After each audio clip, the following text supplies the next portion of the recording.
welcome to NDTV Profits Special Women's Edition. I am Mahima Vajrajani. Today, we are turning our focus on a group of investors in the stock markets. They are steadily but quietly increasing in number, and they're digging their heels in for the long term. And I literally mean heels. Women investors are the subject of this unique conversation today. In fact, the latest AMFI CRISIL fact book data shows that more and more women are now investing in mutual funds, and they have really taken to SIPs. 1 in every 4 mutual fund investors is a woman. This remarkable shift is not just in the number of women investing, but also in the average folio size. Women outpace men with a 24% increase in folio size compared to 6% for men between March 2019 to March 2024. Now, remember, a recent SEBI survey also showed that women trading in futures and options recorded lower losses as compared to men. Now, what does this tell us about women investor? Is she risk averse? Is she willing to want to create wealth, or is she simply testing the waters? To discuss all of this, I'm joined by a very special panel of guests and members today, that is Millennium Mams Club, a non-profit organization creating financial awareness and literacy amongst women. The founder and mentor of the club, Bishnu Dhanuka, also joining us from Kolkata, and one of their gurus, ace investor, chairperson and managing director of Prabhudas Lilladher Group, Amisha Vora, also joining us in the studio. Amisha, welcome to NDTV Profit and welcome to this edition of Women's Day special. Before I open the ground to all the beautiful ladies out there, my first question to you is, I would want to start with this question. Women investors definitely are increasing day in and day out, but a woman investor who's 21 years old today, who's wanting to test those waters, what is that one advice that you would want to give her? First and foremost, thank you so much to NDTV, to Dhanuka ji and Millennium Mom to make this program on Women's Day. This is one topic which is so close to my heart, because women's financial literacy also encourages women's independent decision making, and in turn, progress and happiness in her life. So this is a very crucial thing. One advice to a 21-year-old, I will say that if she wants to start her journey of savings to wealth creation, please remember these 2 words. It is savings which turns into wealth. So you need to also learn to save in the first place. And wealth creation is a journey. It is not one infrequent dabbling into markets. So whenever you do a wealth creation journey, you have to first protect your risks so that your capital is intact, and over long term, it gives you a power which is much more than the money lying into a savings account is. That's the only thing this journey is all about. Measure your risk of what you are doing. Right. If you control the risk, outcomes are always going to be better. Absolutely. So I think risk is one factor that one needs to, definitely measure when investing comes into picture. Very rightly said, Amisha. Mr. Dhanuka, I'll come to you. You formed this amazing not-for-profit organization, Millennium Mams, and it's very interesting, and I must really appreciate the kind of work that you're doing. My question to you is that what was the idea when you started this, and what are your foreseeable targets? I mean, right now, when I was speaking to your members of the club, they said that now you're globally also present. So what are the aims looking like, and what is the overall picture that you're foreseeing today? Good evening, Mahima, and good evening, Mishadi. Actually, when I started this concept of Millennium Mams, I knew that there is a big need. We started 30 years back, and I knew at that time, and I know at this point of time also, that there is a big need, and that's why you will wonder that we are getting students from all over the world. Now, what Amisha ji is saying, that earning money and creating wealth, they are two different. We have mixed up both. No, earning money is happening all over the country, but whether they are able to create that money into wealth, for that, I simply believe that unless until you give time as you are giving for your business or profession, give time at least 10 hours in a week. 10 hours in a week for wealth creation. Wealth creation will never happen. And there are so many factors to create wealth, but you should be very, very careful about risk. As Amisha ji has said, risk. First of all, if you fulfill certain conditions, then there is no risk. Like my guru, Warren Buffett, said that there are two rules of the game. One is never lose money, and second is follow rule number one. Then I analyzed Mahima that how can he commits this type of thing. Then I understood if you follow his principle, you cannot lose money. You cannot lose money. So risk is also overplayed in the market. If you are following this investment module as science, then generally speaking, you cannot lose money. I think what he said is completely right. If you use that investment module as science, you will definitely not lose money in markets. Amisha, Yes. you know, today there are, the technological progress has been, at such a large scale that a woman who's, even if she's a housewife managing her kids, she's able to trade or invest from home.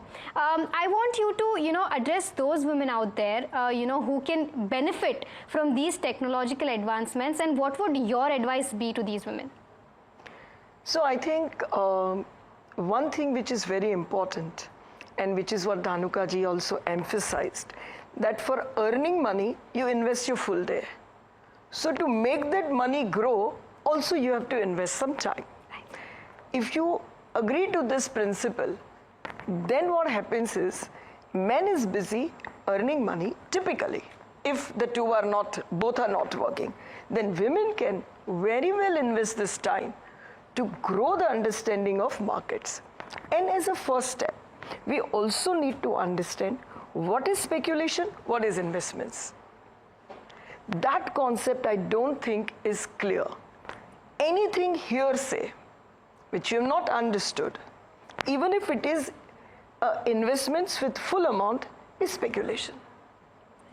Anything which you understand, that means you understand the risk, you understand the possibility of return, and you have a judgment, is investments. Right. Correct? So for any woman who's a housewife, if he wants to start the wealth creation journey, I would still say it is better to start with mutual fund. Right. Unless she undergoes that little training, that little reading, and creates that mindset, Right. then she should dabble directly. Right. In case she wants to trade, then she has to learn the techniques of trade also. Right. And developing that skill only will help her do trading or investments. Right. Rest, leave it to professional managers into mutual funds. Right. So you mentioned mutual funds, and I think for somebody who's not doing their research, who wants to still make money, I think mutual funds and SIPs into mutual funds is the best way to make money, right? If somebody wants to start their mutual fund today, what would your advice be to them? That if they want to start an SIP today, what are the factors that you would want them to watch out for, and what's the first step looking like for you? I think every time, whether it is in investments journey or any other decision in life, the first step is to do it. Absolutely. So what they need to really do it, start their SIP today. That is the beauty of a SIP, that it is averaging the entire period. So you are not taking call on market timing, which anybody, any which way cannot take. Right. You're not falling into those fallacies. You are averaging your investments, which will lead you to reach your goals. So starting a SIP is a minimum must if you want to start your journey. But beyond investing, I would like to take up one more topic here. When I say risk, one is the risk in the investments in the financial market. But risk to capital also comes when you are not fully insured. Right. So taking the right insurance for your life, for your medical needs, for your property is also an equally an important part of your journey of converting your savings into wealth. Absolutely. Else, some of these risks will eat away into your savings. Absolutely, absolutely. Very rightly mentioned, Amisha. Mr. Dhanuka, your top 3 takeaways, because you've yourself been an investor. What are your top 3 takeaways from the investment journey that you've had so far? Mahima, the first takeaway is panic is real. Panic is real. We should not act as a brave person, particularly after listening to NDTV prophets and other newspaper. No, panic is real because we are playing with our money. But don't get panicky, and that depends upon your entry point. If your entry point is very, very clear and strong, and you follow certain basic rules of the game, then you will never become panicky. One basic rule which I follow is invest in a company with 100% good promoter. 100%. I never compromise in this area. Now, 100% good promoter, panic is real, and third is by chance. If you have that courage to wait and wait and wait, like Mr. Warren Buffett is sitting on $324 billion cash in the bank and waiting. So by chance, if he goes right, it will be a big bonanza, and that's why my simple advice is opportunity meets preparedness, then it is called a miracle.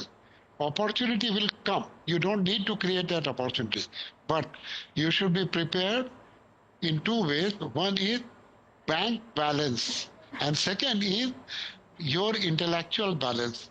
Continue reading and reading and reading and reading. Something will come up, and what I believe, Mahima, if I get 5 good deals in my whole life, I'm done. Right. I don't need to think for 100 deals. That will never happen. So opportunity meets preparedness. Don't try to create opportunity. Opportunity will come on the platter, and continuously you have to prepare yourself. Right. Opportunity will come on platter, but you need to know which one to pick from that platter. Very rightly mentioned, Mr. Dhanuka.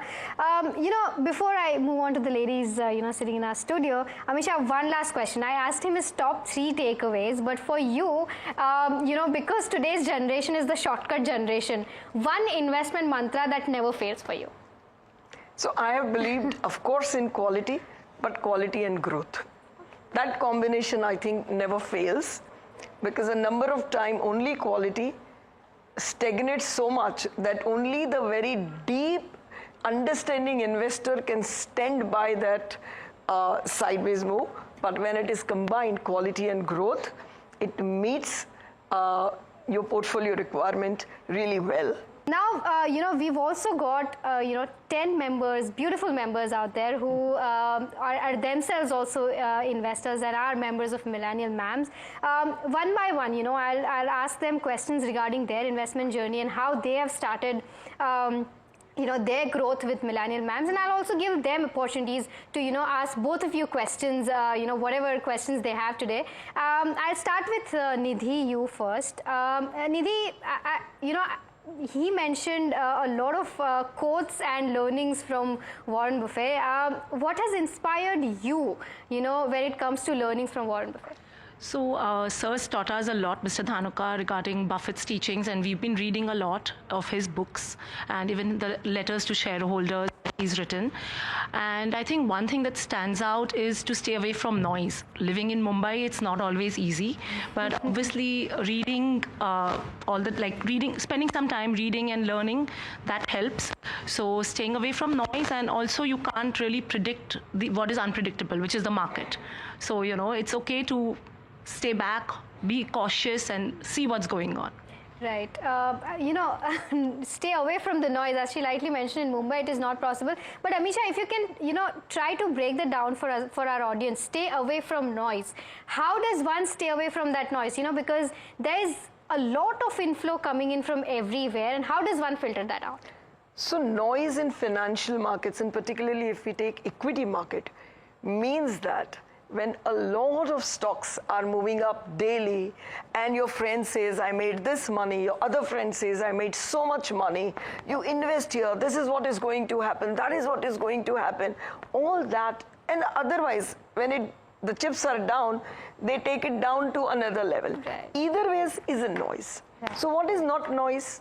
Not noise is really seeing what is out of all this is going to impact the business, profits, and valuation. Right. That trio ultimately defines markets in medium term. Right. And if you set your sight right on this, then rest is all noise. Right, absolutely. Shweta also has a question. Her question, Shweta, in fact, before I go to your question, I would like to ask you a question because you yourself are an investor. So far in your investment journey, what has been the biggest lesson that you have gathered that you would want to share today on this platform so that other women investors out there don't repeat the same mistake? Thank you, Mahima. I think my biggest learning is to start early.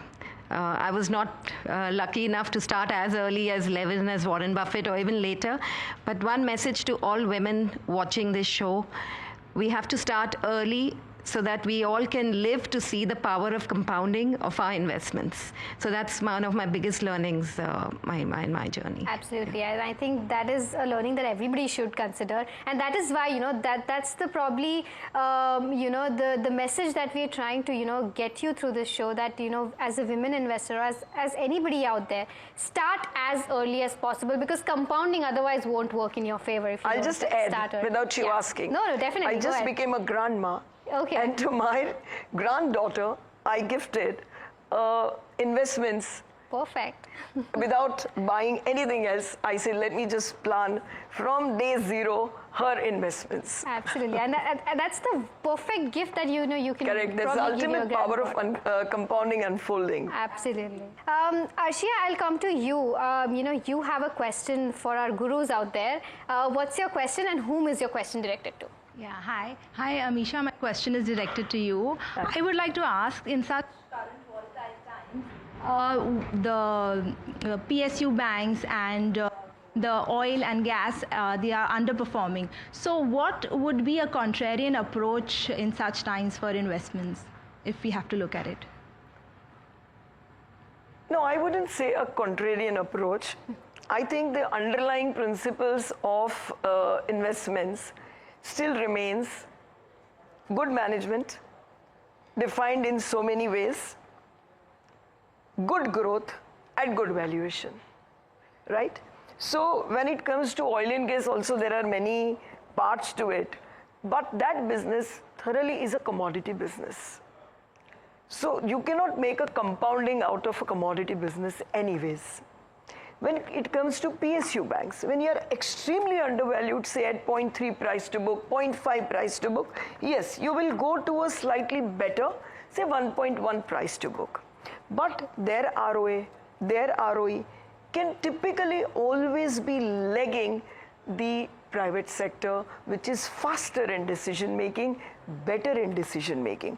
So if they have fallen, they have just come back out of the euphoria, if you ask me. And I would still say in this panic, you can't choose them. You have to still, because you're getting everything on your platter. You're getting better businesses at better valuation. So you need to do a little more homework, I would say. All right. So Bhakti also has a question. Bhakti, who is your question to? So my question is also for Amisha. The question that I have is that in the current geopolitical tensions and with the new US tariffs, should investors like us be concentrating or focusing on domestic stories?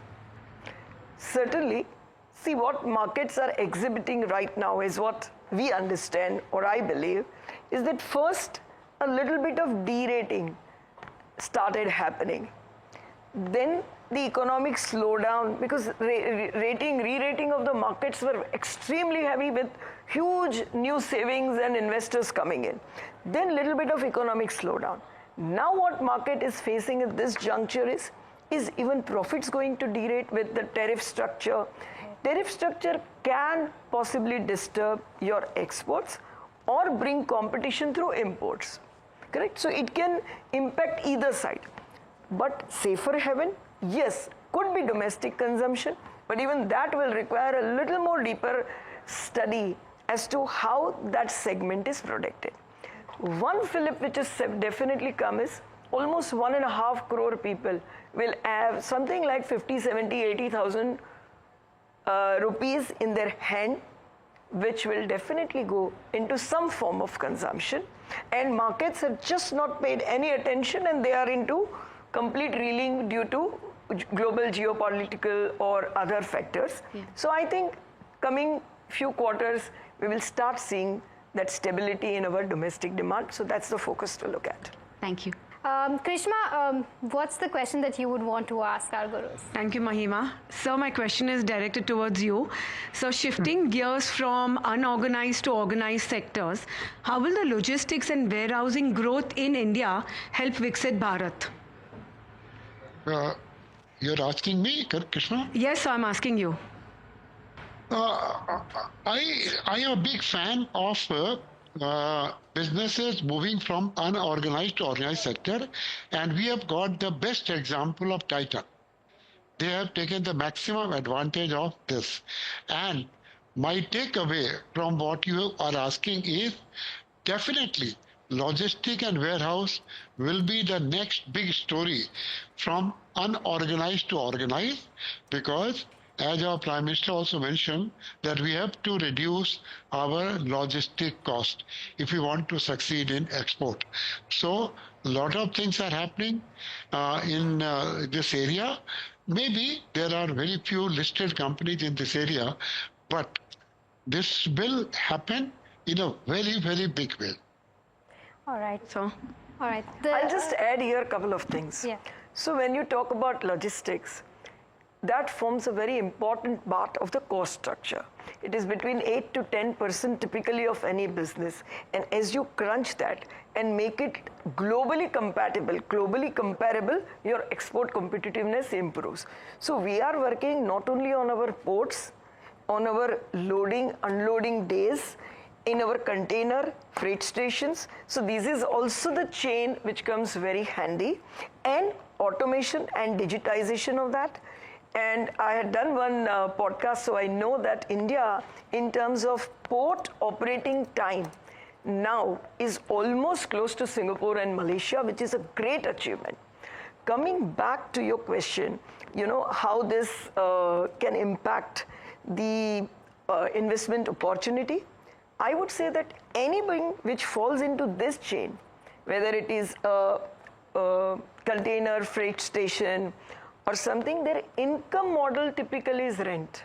So it's an annuity business. Once again, you might get opportunity to invest in business which compounds. This will be you invest and you get some return, right? It can have growth, but always for growth you need capital. Yeah. You need to search businesses which needs less capital for growth, so the impact of compounding is higher. Right. thank you. Right. So one more question from Meenakshi. Hello Mahima, Amisha Dhanuka ji, namaskar. So I had our Guru Dhanuka ji, he has taught us a lot about his Guru Warren Buffett. And when everyone is greedy, be fearful. And when others are fearful, be greedy. So Amisha, I would like to ask you a question. In the current scenario, how can we leverage as women the current scenario to create long-lasting and great wealth for ourselves. So markets have started becoming fearful. Are they really showing a level where all fears are, when all fears are there, typically the levels at which you get is at historic 8 to 10 times. Markets are at 26 and 27 at 18 to 20 times. So there is a still time when you get just a complete sale which is happening on the stock market. When you get that, as what you said, remain prepared. What is that few businesses on your radar which you are getting at that discounted price, which you will never fail? We are reaching and approaching that almost, I would say.